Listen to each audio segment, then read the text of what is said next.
Friends, నేను Mamata. Welcome back to my Telugu channel పనిటి మమత. ఈరోజు మన వీడియోలో ముచ్చట పూల శనగలు అంటుంటాము, అలాగే ఉప్పు శనగలు కూడా అంటుంటాము. జనరల్గా అయితే ఈ పూల శనగలు దేవుడికి నైవేద్యంగా సమర్పిస్తూ ఉంటాం కదా, అలాగే తినడానికి కూడా చాలా ఇష్టపడుతూ ఉంటాము. సో ఈ పూల శనగలు మన ఇంట్లోనే ఈజీగా ఎలా చేసేసుకోవాలి, మరి వీడియోలోకి వెళ్ళిపోయి చూసేద్దామా? వీడియోలోకి వెళ్తే నేను అయితే ఇక్కడ నార్మల్ శనగలు తీసుకున్నాను. సో ఇవి వచ్చేసి బ్రౌన్ శనగలు. సో శనగలు వచ్చేసి రెండు రకాలు ఉంటాయి, నల్ల శనగలు అలాగే బ్రౌన్ కలర్ శనగలు తీసుకున్నాను నేను ఇక్కడ, చిన్న శనగలు.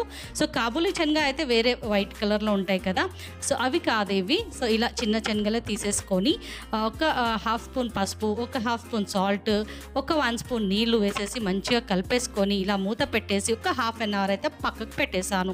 సో ఇలా వేసి ఉంచితే ఏమవుతుందంటే మంచిగా ఉప్పు పడుతుంది, పసుపు పడుతుంది. పసుపు ఎందుకంటే కలర్ కోసం అంతే. సో కొంచెం పచ్చగా కనిపిస్తాయి కదా మన పూల శనగలు. సో ఇవంతా ఇలా నీరంతా ఇగ్గిపోయి చక్కగా ఆరిపోవాలన్నమాట, ఇలా పొడి పొడిగా అయిపోవాలి. సో హాఫ్ అన్ అవర్ పక్కకు పెడితే మంచిగా పొంగుతాయి కూడా అలాగా. సో ఇప్పుడు వచ్చేసి మనం స్టవ్ పైన ఒక మందపాటి గిన్నె పెట్టేసి అందులో ఒక హాఫ్ కప్పు సాల్ట్ వేసేసి, అంటే ఉప్పు నేను ఆల్రెడీ వాడిన గిన్నెనే పెట్టాను, అలాగే వాడుకున్న సాల్టే వేసాను అనమాట ఇందులో. సో అందుకే ఇలా బ్రౌన్ కలర్లో అయిపోయింది. సో ఇదే ఉప్పు మళ్ళీ కూడా మనం యూస్ చేసేసుకోవచ్చు, ఏం పర్వాలేదు.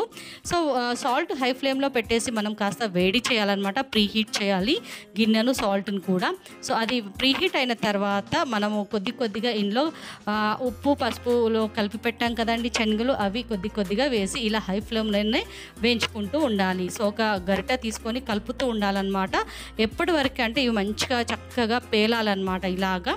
సో ఒక్క 2 సెకండ్స్లోనే ఇలా చక్కగా వాటంతలో అవే పేలుతూ ఉంటాయన్నమాట, ఇలా విచ్చుకుంటాయి అన్నమాట. చక్కగా పూల మాదిరిగా అయిపోతూ ఉంటాయి, చూసారా? మాటల్లోనే అవి చక్కగా విచ్చుకుంటూ ఉన్నాయి. సో హై ఫ్లేమ్లో మంట పెట్టాలి, అలాగే గరిట కూడా తప్పకుండా తిప్పుతూనే ఉండాలన్నమాట.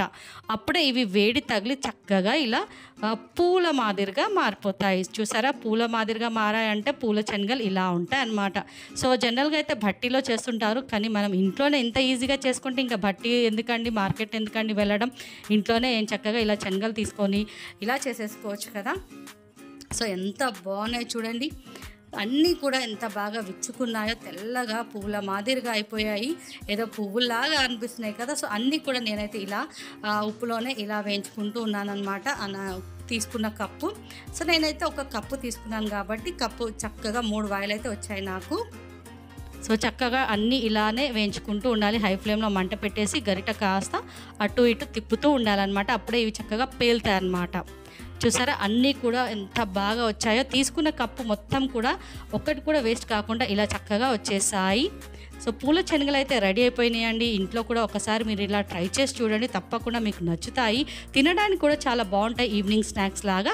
సో ఈ నా వీడియో మీకు నచ్చినట్టయితే తప్పకుండా లైక్ చేయండి, షేర్ చేయండి, కామెంట్ చేయండి. మన ఛానల్ వచ్చేసి సబ్స్క్రైబ్ చేసుకోండి. పక్కన ఉన్న బెల్ బటన్ని ప్రెస్ చేస్తే నేను పెట్టిన వీడియోస్ అన్నీ వెంటనే వచ్చేస్తాయి. నా ఛానల్లో వడియాలు ఇంకా ఊర మిరపకాయలు కూడా నేను చేసి ఉంచాను, తప్పకుండా ఒక్కసారి చెక్అవుట్ చేసేయండి. సో రకరకాలైతే రెసిపీస్ నేను షేర్ చేస్తుంటాను, మీకు ఏ రెసిపీ నచ్చినా కూడా ఒక్కసారి చెక్అవుట్ చేసేయండి. నచ్చితే లైక్ చేయండి, షేర్ చేయండి.